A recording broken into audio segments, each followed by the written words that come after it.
What is going on, everybody? Welcome back to Sharp Sports Media. And the MLB trade deadline was today. And the Mets,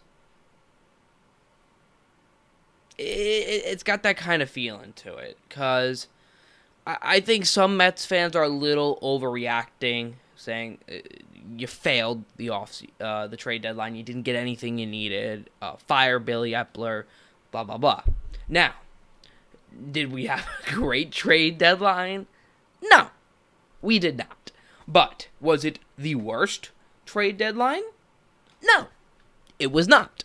But overall, I'll go over what we kind of did today and give us overall a letter grade on how I think Billy Epler and the Mets did.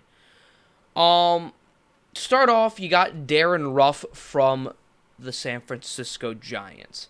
Now, this guy is going to platoon with Vogelbach to be your DH. He was traded with J.D. Davis and 3 other prospects, and this guy mashes lefties. He's a 36-year-old.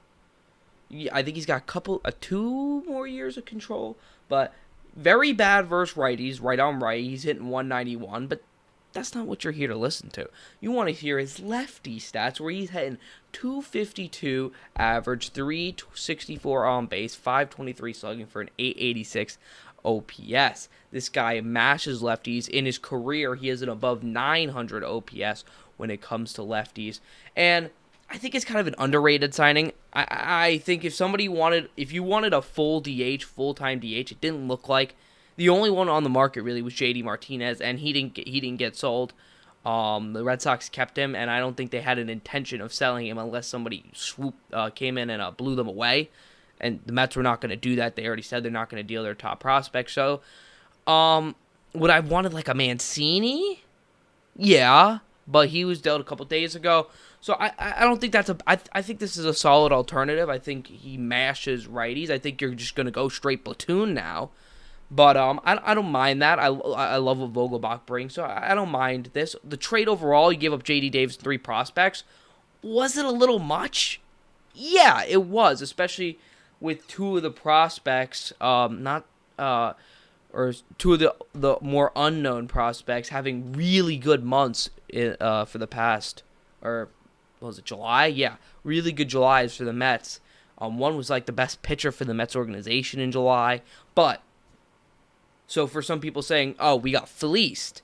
Well, I think it was 23 and 24-year-olds still in single and double A. The best they're going to be is relievers.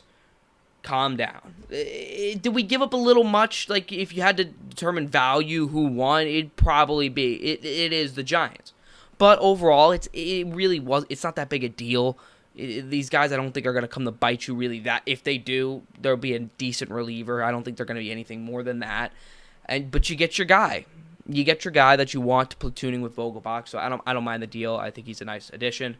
Then the other ad that we make today is getting Mychal Gibbons at the very end of the trade deadline. Guy was a Chicago Cub.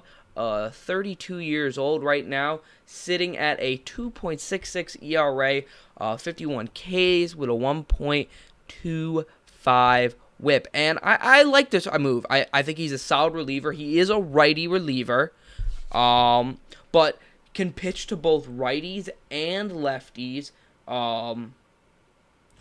Against lefties, he has they hit a 222 average. Against righties, a 213 average.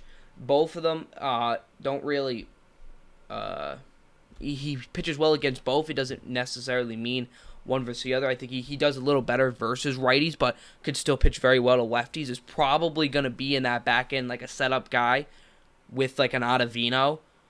It's just a solid bullpen arm that you desperately needed, and it definitely took a while to get one, but you got a solid one in Mychal Gibbons. Veteran's been around the league and been very good with the Cubs. And you can't complain about the move. Where the problem was, all right, before we get to the problem, they end up giving up Saul Gonzalez, who it wasn't even a top 30 prospect. Fine with that. Perfect. The problem was with this Mets deadline is you didn't get a catcher, which, to be honest, The only catcher that I would think would be a fit was Wilson Contreras, which that's fine. The Cubs' price on him was probably pretty high, and they did not come down from it. And they did not let go of Contreras or Happ, which in my opinion, which you'll hear about on Moonshots and Meatballs on this next coming Monday, was idiotic by the Cubs.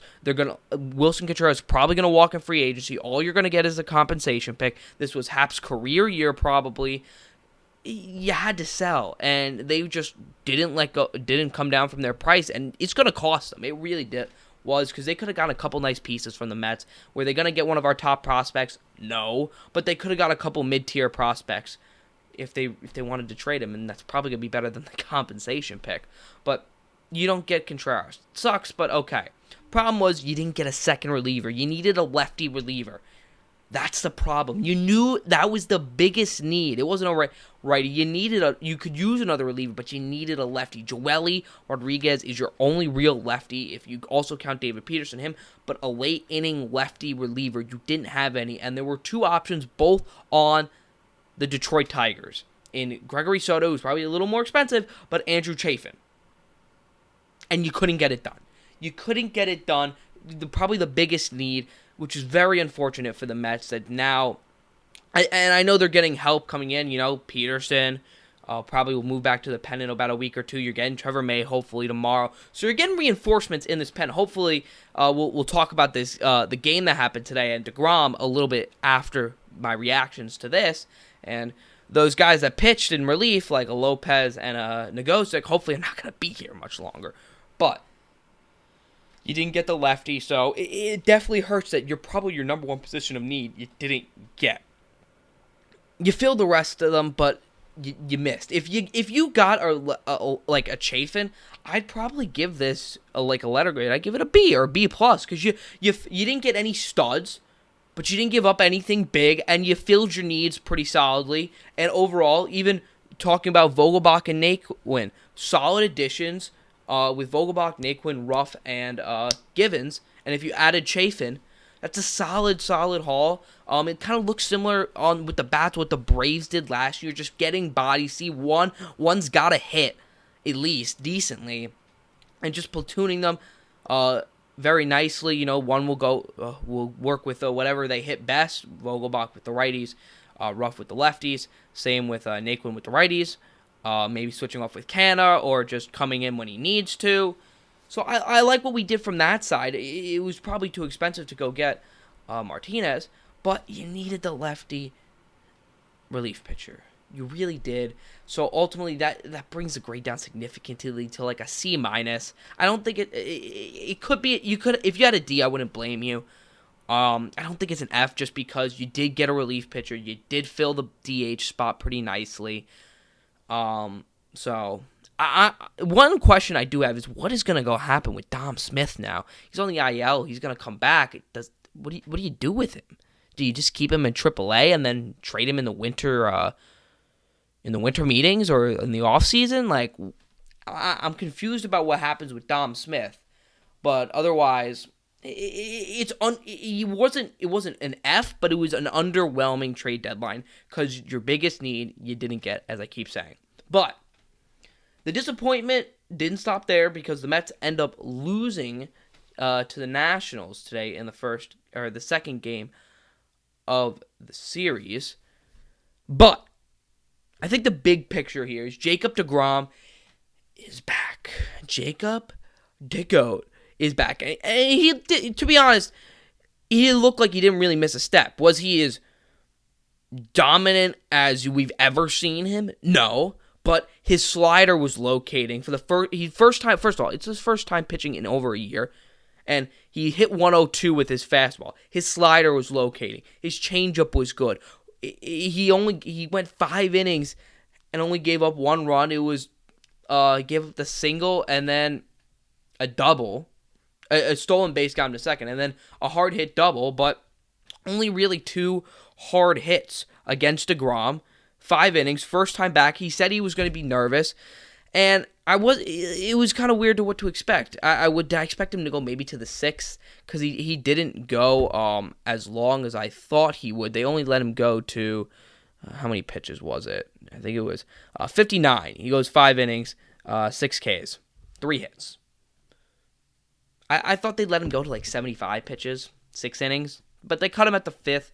But overall, you saw what you needed to see out of Degrom. Now it's just, can he build on it? Hopefully he plays the Braves series in 5 days rest, but you don't need to push anything. But that's probably the biggest takeaway. If you really look in perspective, that's the biggest thing for the Mets. Jacob Degrom healthy. Because when he's healthy, it makes you a World Series contender. That 1-2 punch is the best in baseball with him and Scherzer. And to be honest, I don't think another duo comes close. I don't think they're that much better than the next 1-2 in baseball. But with a 1-1 lead, as Lindor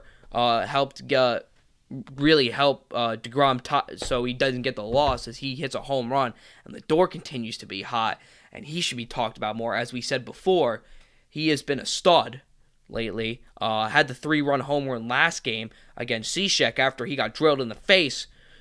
Lindor needs to be talked about more on I think, other fans on how good he is having a year. But Nogosek comes in. He ends up giving up 3 earned runs in 1 inning, 2 bombs. Lopez then gives up a bomb. He gives up an earned run in an inning.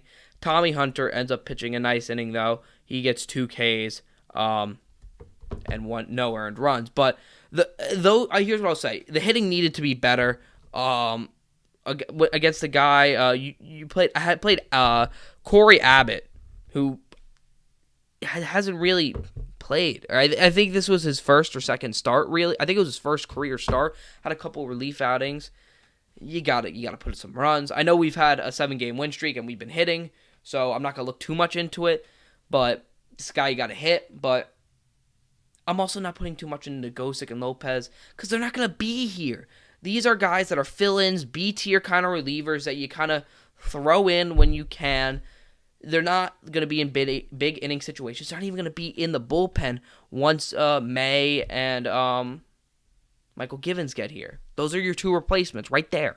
So while it sucks seeing that kind of seeing the Nationals tattoo a couple home runs on you, let's take a step back. We just won 7 games. They're not going to be part of the pen. Let's reassess and let's go get a win tomorrow, win the series. And then you got the big series against the Braves, which is the biggest series so far. I will be attending one of those games. 5-game series. You got to win at least 3. So, but disappointing day, but keep in mind, you got to think about, Mets fans, think about DeGrom. Think about DeGrom, and even though you didn't get a lefty, it's not the end of the world. This is still a World Series contending team and can definitely make a push to win it all. So, but let me know what you guys think on the trade deadline for the New York Mets. Let me know what your grade was. Did you like the moves? Did you not like the moves? What did you think they should have done more? Should they have done less? That'd be crazy. But is there somebody specific you wanted them to add that they didn't? You can let me know what you thought of Degrom. Let me know in the comments. My Twitter's be in the description. Thank you guys so much for watching. I'll see you on the other side.